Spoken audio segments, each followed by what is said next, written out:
नमस्कार मंडळी, कशा आहात तुम्ही सर्वजण? आय होप सर्वजण खूप मस्त आणि मजेत असाल. तर शीतल दराडे यूट्यूब चॅनलमध्ये तुम्हा सर्वांचं मनापासून स्वागत. तर आज होता भोगीचा दिवस, जे की 3 दिवसाची आपली संक्रांत असती सण, जो की इंग्लिश महिन्यानुसार आहे ना पहिला सण आहे आणि मराठी महिन्यानुसार जेव्हा गुढीपाडवा येईल तेव्हा तो आपला पहिला सण असेल. तर आज होती भोगी आणि उद्या आहे संक्रांत आणि त्याच्यानंतर जे संक्रांतीचा दुसरा दिवस असतो तो असतो किंक्रांत किंवा करीदिन पण म्हणू शकतो आपण. अशी 3 दिवसाची संक्रांत असते. तर भोगीचं आहे ना हे महत्त्व खूप म्हणजे महत्त्व आहे भोगीचं. हे पहिल्यापासून मी जेव्हा लहान होती ना, माझ्या आजीकडून मम्मीकडून वगैरे ते मी जसं ऐकत आले ना रूढी परंपरा, त्याच पद्धतीनं आपण पण चालायचं असतं. काही रूढी परंपरा अशा असतात का त्या आपल्यासाठी खूप चांगल्या असतात, ते आपण मानत नाही किंवा आपल्या वेळेनुसार आपल्याला ती गोष्ट करता येत नाही. ते जर मान्य केलं ना तर त्यामागेही काहीतरी शास्त्र जसं आहे कारण ना, तसं वैज्ञानिक पण कारण असतं. आणि मेन म्हणजे खूप छान वाटतं असं पूजा वगैरे करायला. आणि महिन्यातून एखादा सण आला तर आपल्याला प्रसन्न पण वाटतं. आणि मेन म्हणजे आपण कुठलाही सण आला का आधी साफसफाई वगैरे करतो. कदाचित अशी आपल्याला साफसफाई करणं वगैरे झाली नसती तर सणाच्या निमित्तानं का होईना आपण ती करतोच, का बाबा सण आलाय करायला पाहिजे चांगलं स्वच्छ. आणि मेन म्हणजे एक एनर्जी येते आपल्याला जेव्हा घर वगैरे स्वच्छ असतं तेव्हा. तर मी इथे ना देवपूजा करत होते, तर पूर्ण मला हे काढून वगैरे साफसफाई करायची होती. कारण मी रोज अशी सिंपल साधी पूजा करते, पूर्ण काय काढता येत नाही देव वगैरे सगळे बाहेर. तर म्हणले चला आज करून घेऊ. आणि सकाळी सकाळी मी डोकं पण धुतलं होतं कारण आज होती भोगी. तर पूजा वगैरे पण करायची होती, भोगीची भाजी वगैरे पण बनवायची होती. मेन म्हणजे ना या दिवशी आंघोळीच्या पाण्यामध्ये तीळ टाकून कोण कोण आंघोळ करतं हे पण नक्की सांगा. आणि केली पण पाहिजे कारण खूप चांगलं असतं तीळ दान केलेलं. आणि मी ना त्याच्यानंतर देवपूजा करून घेतली आणि छोटीशी ना भोगीची रांगोळी काढण्याचा प्रयत्न केला होता. ही अशी काही झाली होती रांगोळी, नव्हती नीट बनली. यूट्यूबला बघूनच काढायचा प्रयत्न केला पण म्हटलं चला असो. आणि त्याच्यानंतर मी ना इथं बनवत होते भोगीची भाजी, जे की सगळ्या भाज्या मिक्स करून करायची असते. ती भरपूर जण करत असतील, जसं मला माहीत आहे तशाच पद्धतीनं मी करत होती. तर भाजी बनवण्यासाठी ना मी इथं वाटण बनवून घेत होते, जे की थोडंसं खोबरं, लसण आणि टोमॅटो आणि हिरवी मिरची. तर ते एकदम असं बारीक आपल्याला मिक्सरमधून दळून घ्यायचं आहे. प्रत्येकाची पद्धत ही वेगवेगळी असेल, मला जशी पद्धत माहिती तशा पद्धतीनेच मी बनवते. तर आज पण मी तसंच बनवत होते. तर खोबरं वगैरे कुणी कुणी भाजून पण घेतं, पण मी काय भाजून वगैरे घेतलं नव्हतं, डायरेक्ट टाकत होते कारण नंतर ते आपल्याला तेलामध्ये भाजायचंच आहे.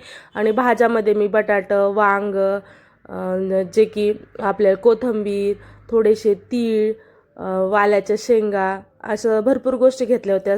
शेंगदाणे पण मेन राहतात याला. आणि मग तेल इथं गरम करायला टाकलं होतं मी.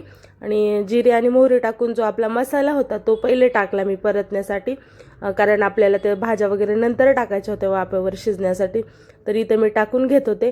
आणि खरोखर सांगते ही भाजी ना इतकी छान झाली होती. कदाचित ही भाजी सगळ्यांच्याच घरी बनत असेल, सगळ्यांचीच टेस्टी बनत असेल, कारण सगळ्या भाज्या ज्या राहतात ना त्या नाही का आपण टाकतो तर एक चव वेगळीच असते. रोज आपण एकच कुठलीही वांग म्हणा, बटाटा म्हणा, एक कुठलीही भाजी करतो, तर या सगळ्या मिक्स भाज्या खूप छान अशा लागत होत्या. आणि हे इथं मी मसाला परतून घेतला असा छान असा तेल सुटेपर्यंत. आणि त्याच्यामध्ये ना कांदा टाकला होता, जो की सगळ्यात पहिले. आणि मग कांदा पण थोडासा परतून घेतला आणि बाकीच्या सगळ्या भाज्या मग मी त्याच्यामध्ये मिक्स केल्या होत्या.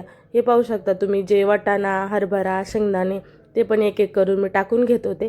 शेंगदाणे थोडेसे आपण भाजून पण घेऊ शकतो किंवा मग नाही भाजले तरी चालतील. मग सगळ्या भाज्या याच्यामध्ये टाकून आहे ना थोडंसं आपल्याला पाणी टाकून त्याला ना वाफेवर शिजवायचे, म्हणजे बंद झाकण वगैरे ठेवून.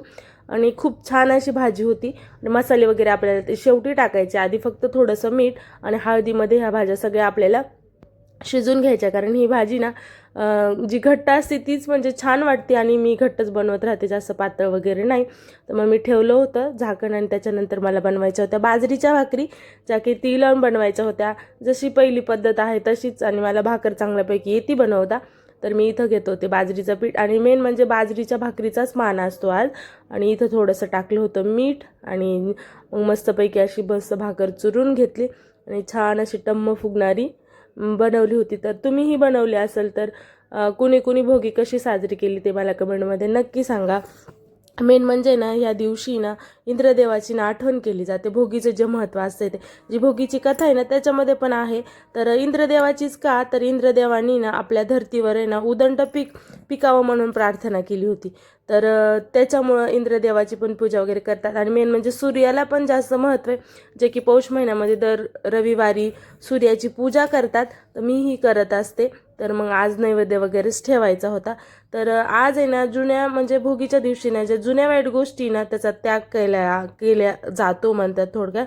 आणि भोगी म्हणजे काय माहिती का, तर खाणं किंवा उपभोगणे म्हणजे भोगीचा आनंद ना हा उपभोगायचा असतो. म्हणजे जसं की आपण म्हणतो का म्हण पण आहे पा, करील भोगी तर एक करील भोगी नाही तर सदा राहील रोगी, असं म्हण पण आहे पहिल्या लोकांची. तर मग आपल्यालाही ते काही म्हणजे जास्त असं कठीण गोष्टी नाही आहे का बा ते आपल्याला पाळताच येणार नाही. आपण स्वयंपाक असाही तसाही बनवतोच. तर बनवली ती छानपैकी अशा मस्त टम्म फुगणाऱ्या भाकरी वगैरे बनवल्या होत्या. आणि बाकी मला दुसऱ्या दिवशी संक्रांतीची तयारी पण करायची होती, जे की सुगडे वगैरे आणायला जायचं होतं, बांगड्या वगैरे भरायच्या होत्या. तर कसं राहतं माहिती का, ही जी रूढी परंपरा असतात ना ते आपल्याला वाटतं खूप कठीण, पण खूप छान असतं केलेल्या गोष्टी वगैरे. आणि त्याच्यात आनंद पण मिळतो. आणि ज्या घरामध्ये ना वयस्कर माणूस राहतं ना त्या घरामध्ये एकदम प्रॉपरली अशा गोष्टी होतात. आमच्या घरामध्ये तर नाही कुणी, पण मग मी जे माझ्या सासूबाईंचं, आईचं, माझ्या आजीचं वगैरे बघितलं ना तीच मी प्रथा करते पुढे. माझ्याच्याने जेवढं शक्य होईल तेवढं. पूर्ण सगळ्या गोष्टीही मला काय माहिती नाही, पण जेवढं माहिती आहे तेवढं करण्याचा मी नक्कीच प्रयत्न करत असते. तर सगळ्यात पहिलं ना तर हा सण आहे ना संक्रांतीचा, तो आयोबायांसाठी खूप महत्त्वाचा असतो. तर खूप छान वाटतं. आणि वेगवेगळे सण येतात दर महिन्याला. सण हे सगळे स्पेशल असतात, असं नाही का हा असा किंवा तो तसा, सगळे स्पेशल असतात सण. आणि आपण गृहिणी म्हणल्यावर जास्तीत जास्त आनंद सणाचा हा आपल्यालाच होतो. कारण आपलं खूप काम वाढतं म्हणण्यापेक्षा आहे ना सगळे एकत्र येत असतात, किंवा त्या दिवशी आपल्याला छान छान जेवण बनवायला भेटतं. सगळे म्हणजे खुश राहतात, सुट्ट्या असतात त्याच्यामुळं. आणि हे पाहू शकता तुम्ही, मी इथं ना पाणी टाकले शेवटी मसाले वगैरे टाकून शिजण्यासाठी, कारण वांग्याच्या बटाट्याच्या फोडी थोड्याशा मोठ्या मोठ्या होत्या. तर आणि इथं मी पाहू शकता तुम्ही किती छान अशी भाकर एकदम टम्म फुगणारी अशी बनवून घेतली. आणि सगळ्या भाकरी वगैरे बनवून आहे ना मग मी गेली होती. पूजा वगैरे तर आधीच केली होती. त्याच्यानंतर ही जी भाकर आहे, भाकर भाजी, त्याची पण पूजा करायची असती. तर मग मी त्याचीच इथं पूजा वगैरे पण केली. तर तुम्हाला व्हिडिओ कसा वाटला ते कमेंटमध्ये नक्की लिहा. तुम्ही भोगी कशा प्रकारे साजरी केली ते पण लिहा. तर व्हिडिओ आवडला असेल तर नक्की लाईक, शेअर, सबस्क्राईब करा.